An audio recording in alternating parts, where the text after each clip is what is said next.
जब हम डीएलएड के सेकेंड ईयर में जाते हैं तब जो है एक असाइनमेंट में सहशैक्षिक अध्ययन लिखा जाता है और एक शैक्षिक विकास का अध्ययन लिखा असाइनमेंट में कंप्लीट करना होता है।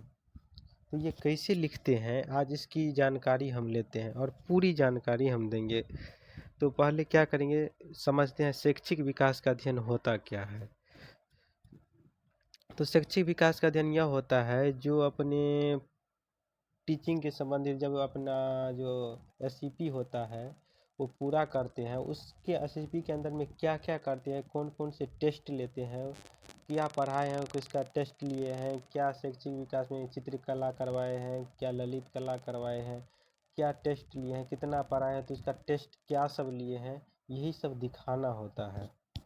तो हम इसका जो कॉपी बनाएंगे, असाइनमेंट बनाएंगे, तो सबसे पहले हम क्या लिखेंगे तो ये बताते हैं। पहले तो हम कवर पेज बनाएंगे। कवर पेज बनाने के बाद सबसे पहले आभार व्यक्त करेंगे, जिसको असाइनमेंट जमा करना था उसे संबंधित एससीपी के संबंधित उसके बारे में आभार प्रकट करने के लिए लिखेंगे। जैसे मैं अपने व्याख्याता संतोष सर को, मेरा संतोष सर था तो मैंने संतोष सर लिखा है।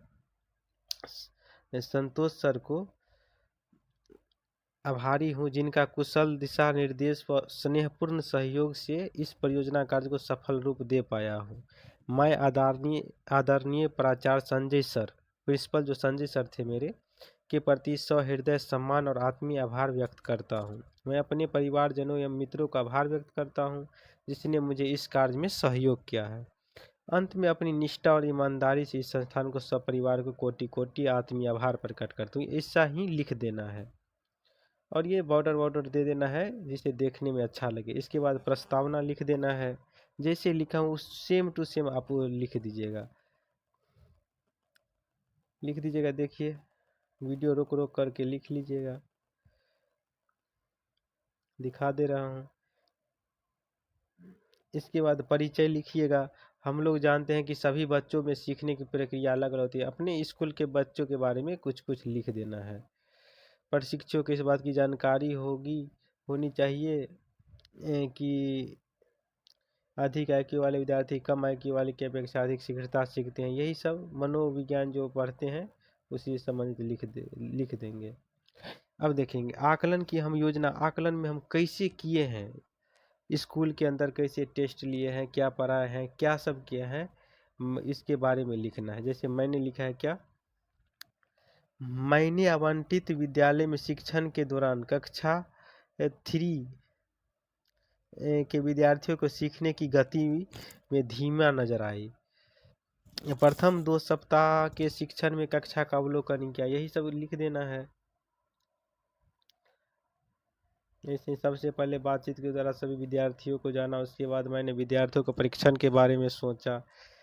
ये सेम टू सेम आप भी लिख सकते हैं। देखिए पहले जो पढ़ाने गए सीपी के पहला जो 2 सप्ताह है उसके बारे में क्या सब मूल्यांकन किए हैं, पहले उसके बारे में लिख देंगे। क्या सब आता है बच्चों को नहीं आता है, तो हम अपना एक कॉपी बनाए थे, उस टेस्ट टाइप करके लेके गए थे A4 साइज में, और सब बच्चे से टेस्ट लेते। उसका जो पूरा जो जितने विद्यार्थी जिस क्लास में आप टेस्ट लिए हैं उस क्लास का पूरा टेस्ट कॉपी रखिएगा और वो लगाना होता है। अब ये जो है चार्ट बनाए कि इसको कितना नंबर आया और रैंक आया, उसके अनुसार एक कॉपी तो अपने पास रख ली और एक कॉपी उस कॉल क्लास में चिपका दिए थे, जो इसे देखने में और बच्चों में उत्सुकता नजर आए, इसलिए हम चिपकाए थे।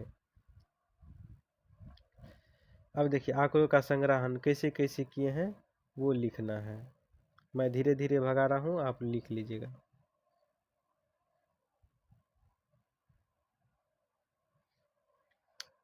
फिर अंतिम 2 सप्ताह में फिर से एक टेस्ट लेंगे और उसका कॉपी फिर रखेंगे।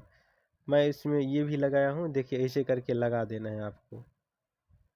और फिर जो है एक चार्ट बनाकर पूरा दिखाना है कैसे किस बच्चे को कितना नंबर आया, और ये आपको एक कॉपी वहाँ जमा करना है और एक कॉपी इसमें लगा देना है। फिर आंकड़ों का विश्लेषण कर देंगे, क्या क्या किए हैं और कितना नज़र आया है। फिर निष्कर्ष डाल देंगे। ऐसे ही करके पूरा आपको लिख देना है शैक्षिक विकास का अध्ययन। और अगले वीडियो में हम आपको बताएंगे सह शैक्षिक विकास का अध्ययन कैसे लिखा जाता है।